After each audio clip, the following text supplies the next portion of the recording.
Hello, welcome to another episode of Thick Slices and Deep Cuts. This evening's show, I will be discussing a progressive rock band from Oslo, Norway. I don't know how familiar most people are with them, but the band I'll be covering tonight is AIRBAG. Yes, that is their actual band name. Don't know why they named it that, but they're a really good progressive rock band, very similar to Pink Floyd. So if you like, Welcome to the Machine, Animals, Dark Side of the Moon, but definitely that Wish You Were Here, Welcome to the Machine, Dogs, Sheep, all of that era. AIRBAG do a really good job of kind of capturing that style in that sound. Definitely kind of more chilled out, but yet another band from Scandinavia that I listen to. They've got just the 5 albums, and again, I keep reviewing these bands that have about 5 albums, and it's really hard to rank them because each album is great in its own right. So I will give a number to each album, but I don't think the ranking is all that important. So we'll just do it chronologically. I struggled with the ranking, so I just thought we'll just do it chronologically. I'll give it a number, but these are all excellent albums. Let's see, the band formed all the way back, I think in 2004. They've got these like independent EPs and demos that were released 04, 05, 07, I want to say. And a lot of that early material ended up on their very first album, which we'll just get right into, and that is called Identity. And yes, that is the cover right there. No band logo. So this album is comprised of these EPs. I have them right here. Sounds That I Hear from 05. And most of Safe Tree from 07. Most of those 2 self-released demos or EPs, all of the material on here can be found on there in an earlier version. I guess I'll rank this 5th of 5 just because they just kept getting better from here. But this is a classic album. Sounds That I Hear, it seems like it gets better as the album goes on. The opening track, Prelude, just a 5-minute instrumental, real easy going, real Pink Floyd.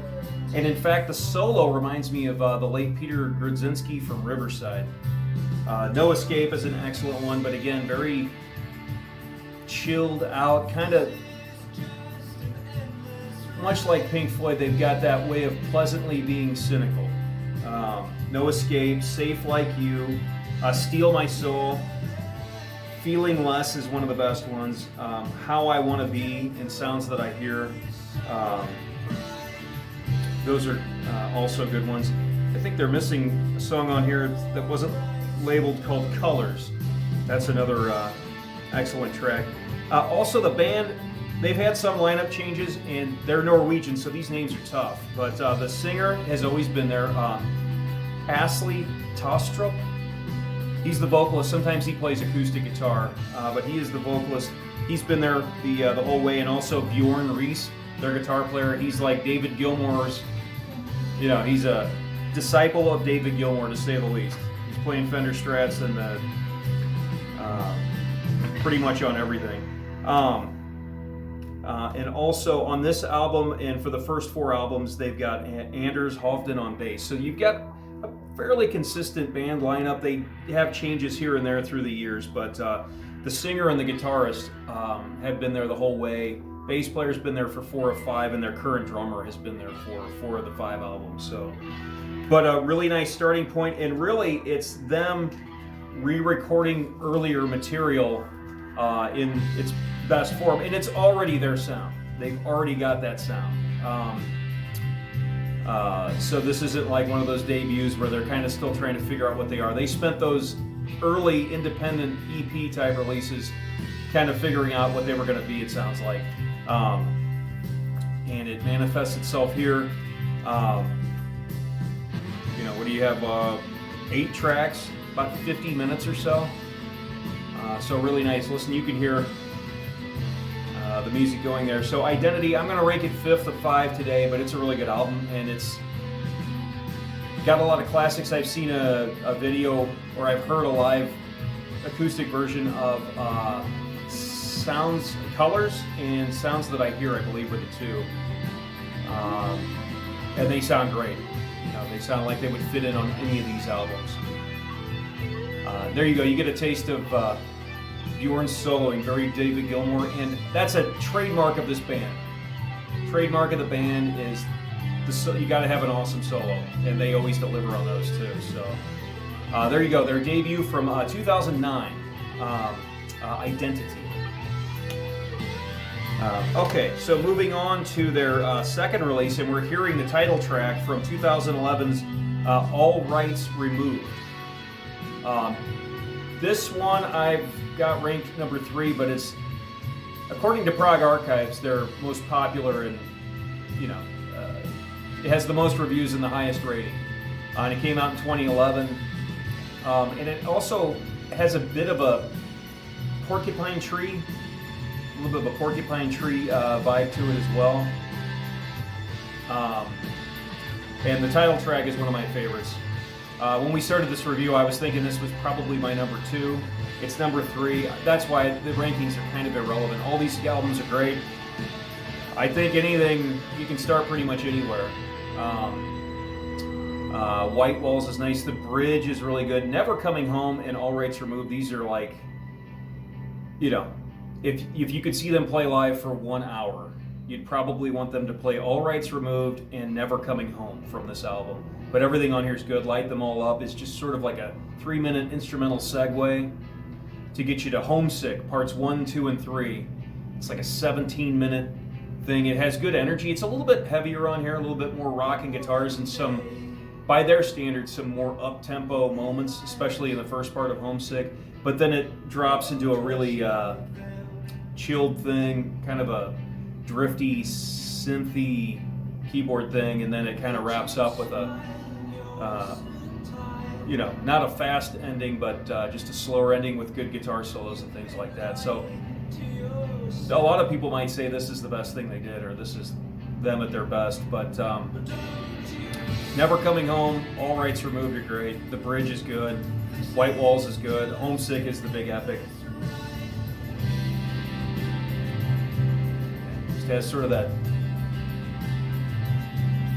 when I say it sounds like Porcupine Tree, or Porcupine Tree are obviously heavily influenced by Pink Floyd. It's just really got that good, relaxed Floyd vibe with all the good, atmosphere and stuff. So there you go. Also, this is the first album to feature Henrik Fossum, their drummer, who is still with them to this day. So there you go. Coming in at number 3 of 5, could be higher. All Rights Removed from 2011. Okay, their third album, and I guess it's my number 2 today. From 2013, you have The Greatest Show on Earth. Probably this is the first album I got from them. 2013, probably their heaviest album. I didn't know they were so relaxed all the time on other albums, because this one comes out, Surveillance Part 1. So you had Homesick Parts 1, 2, and 3. On here you've got Surveillance Part 1, and then the last track is Surveillance Parts 2 and 3. But Surveillance, it starts out and it builds up. It's pretty dramatic. And then it goes into Redemption, which, again, dynamic. It starts out kind of quiet and ominous, and it gets heavy. Let's see.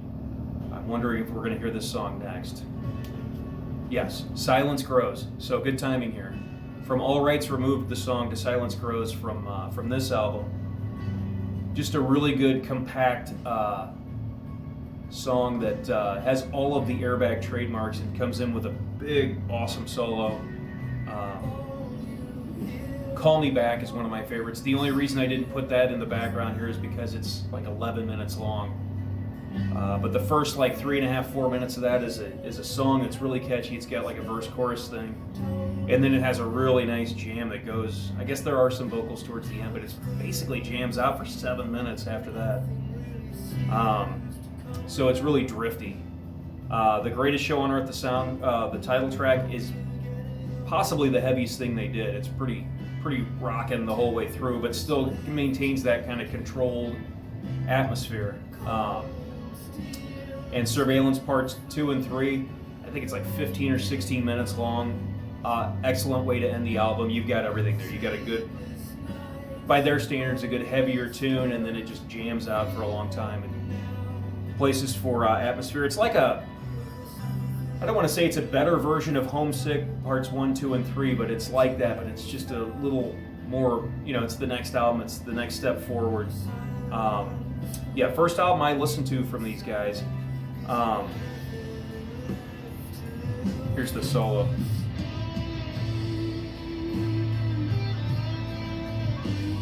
And that cover is very much, is it Storm Thorgerson or Hypnosis? I think it's Storm, the guy that did some Pink Floyd artwork. That's very Pink Floyd, that kind of surrealism.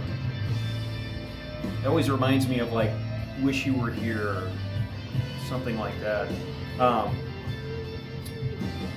But just a great album. At one point I thought this might be my number one, and again, it's a great place to start. So is All Rights Removed. And if you like your Airbag just a little bit heavier, this is probably their heaviest album. This would be the other fairly heavy album, a little bit of a Porcupine Tree vibe. This is just more of just a heavy Airbag with that Pink Floyd homage at all times. But there you go. So my number two is their third album from 2013, The Greatest Show on Earth. Okay, so you move ahead. Now you move ahead 3 years between albums, and you get 2016's, and you can't really see it. There's a vague image on here, but you get Disconnected from 2016. And this is my number one. I don't know if you can see the, it's that power switch on the old computers. It has that little mark on it. I picked this number one just because the songs that are good on here are just really good.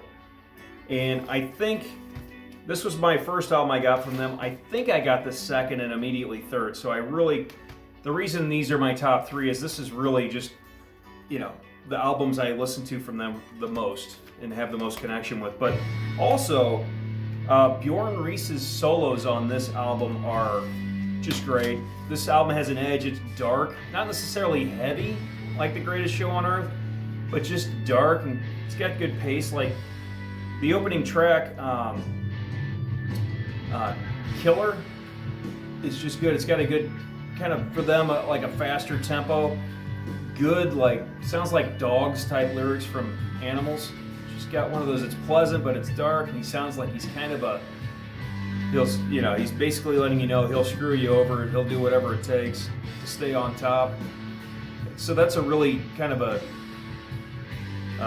dark way to open the album. Broken is more of those, you know, depressive lyrics, but a really good song and really catchy. And then one that probably the slowest song here and the most, I don't know if disturbing is the right word. What's the word I'm looking for? Like a pathetic type song, but it's called Slave. And this guy's talking about someone that treated him like crap. He just treated him like crap the whole way, but he still wants to be their slave. So he's basically saying, you did this and you left me, but I can be your slave again. So it's really a cool song. It's heavy and dark and slow in the lyrics. I'm not usually a lyric guy, but that song kind of caught my attention for sure. And these are reasons why this is number one, is Killer into Broken and then into Slave. It just keeps getting, you know, if you thought Killer and Broken weren't dark and depressive enough, then you get to Slave, and that's kind of twisted. And then probably my favorite song, just because it's like a good blend of everything that they do on this album and that the band does in general, because the solo is great, might be Bjorn's best solo, or my favorite solo. It's called Sleepwalker. And that's if we get there. In fact, I think it might be right here, and I hope it is. But Sleepwalker, probably my, one of their top three tracks for sure. Then you get the long title track, Disconnected, which is really cool. Yeah, here's Sleepwalker. Disconnected is great too. It's much like, it's not, lyrically it's still dark and kind of cynical like they're known to be, but I don't, it's not quite as dark as Slave or Killer, but it's more on that trajectory with Sleepwalker, maybe a little bit more energy to it.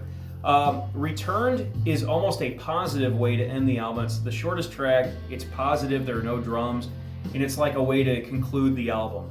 You go along for this, you know, this ride that's about 50 minutes or so.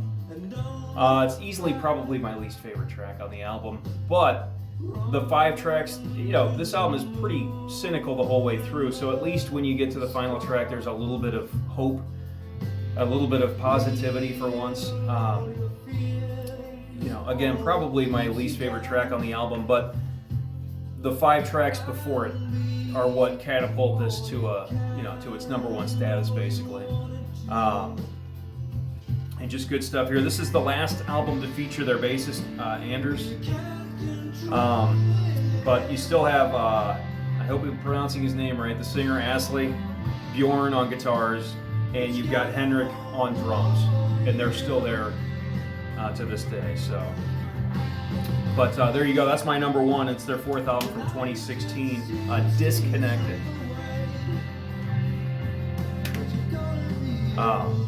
And so their most recent album, their 5th album, and coming in at #4 because I can't figure out where to put this one, but it's A Day at the Beach. A Day at the Beach. Yes, those are teddy bears with their heads buried. They're buried upside down, their heads buried in the beach. And this is that sort of surreal, cynical, flighty attitude from like the Animals era. And this album's a little bit different, and when I say it's modern sounding, by their standards, it's instead of sounding so much 70s, this one has those early 80s synths. So Machines and Men is a really good song, but it's now they're playing probably to a click, and the keyboard, I swear some of the synths almost remind you of like what that hit song from Flock of Seagulls, a little bit, but in a good way, So this would be their most modern sounding album from 2020. So they're probably due for an album, hopefully in 2023. A Day at the Beach Part 1 is cool. And they always do that stuff too with these Homesick Parts 1, 2, and 3, Surveillance Part 1, Surveillance Parts 2 and 3. And then you've got A Day at the Beach Part 1. It's pretty mellow, there's a little bit of singing, it's a shorter track. Into the Unknown is an excellent one. And it's one they play acoustically. Well, I'll get to that in a sec. It's good. It's a little more positive sounding, and it's got some of those early 80s synths, so it's got, by their standards, a somewhat more modern tone. Great solos. Sunsets is the one song in here that's excellent, that also just sounds like it could be on any of their albums. They don't really lean on any of the technology necessarily on that song. It just sounds like a classic Airbag song that could have come from All Rights Removed. A Day at the Beach Part 2 is great. I don't know if we go long enough you'll hear it. I don't know if we'll get to it, but that's an excellent one. Just really drifty, as all these songs are. And that's the thing. If you like drifty prog rock that's catchy and pleasant, you'll love this band. And again, I'm glad to be doing the review because I don't know anybody that talks about this band. And I know they have the weird band name, which, by the way, I'm guessing they got it from a song from Radiohead, because when you type in Airbag on Amazon Music, it pulls up that song. And I don't really know much about Radiohead, but it wouldn't surprise me if these guys were influenced by them. But and then it finishes with Megalomaniac, which is a nice, like a big epic way to end the album too. So this album's great. I want to rank it higher. I think I just have such a connection with these three that's why they ended up in the top 3 ranking. But if you start here, this might be your #1. So again, that's why I just ranked these. I just went through these chronologically because the rankings are kind of. I only ranked the first album 5th because I didn't get to it until it was the last album I got into from them, and the production may not be quite as excellent as the ones that came after. But let's just listen to Bjorn.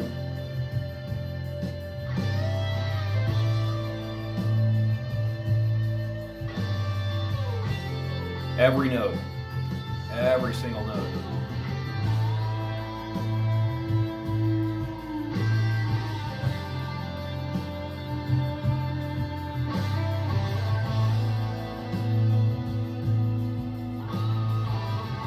Yeah.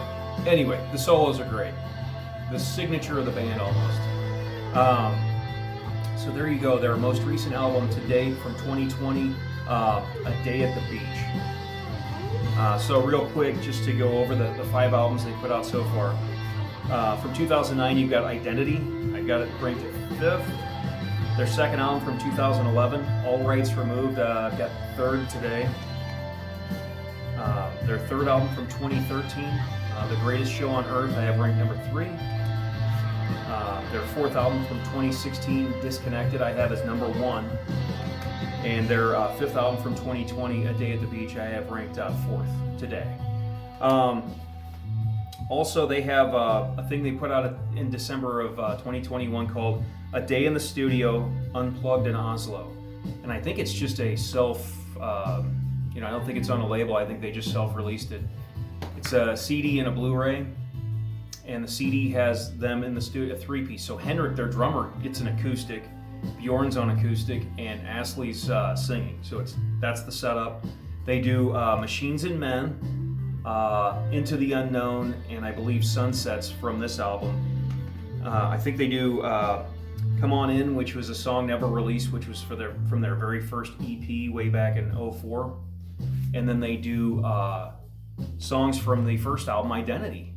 So I think it's Colors and Sounds That I Hear. I could be wrong on that, but so that's cool. And I don't have that, but I've seen the video for the 3 tracks that they do in the studio, or the 4 tracks that they do in the studio. Here's A Day at the Beach Part 2, so we did get to it.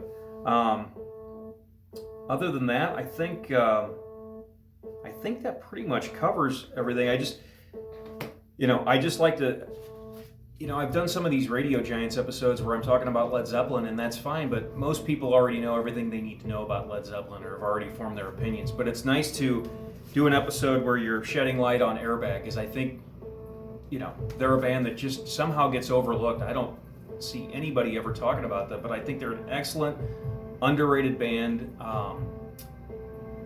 much like Soen, who I just saw live. That just they need to get a little bit more respect or a little bit more notoriety. But so there you go. That is ranking the discography of Norway's progressive atmospheric rock band AIRBAG. So check them out. In spite of their goofy band name, don't let that deter you. Go ahead and check them out if you like. If you like Wish You Were Here and Animals and stuff like that era of Pink Floyd, you're probably gonna like it. You can hear that driftiness.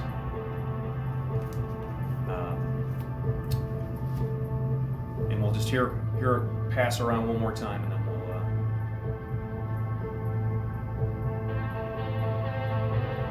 we'll. So there you go. So thank you for watching, and I will see you next time.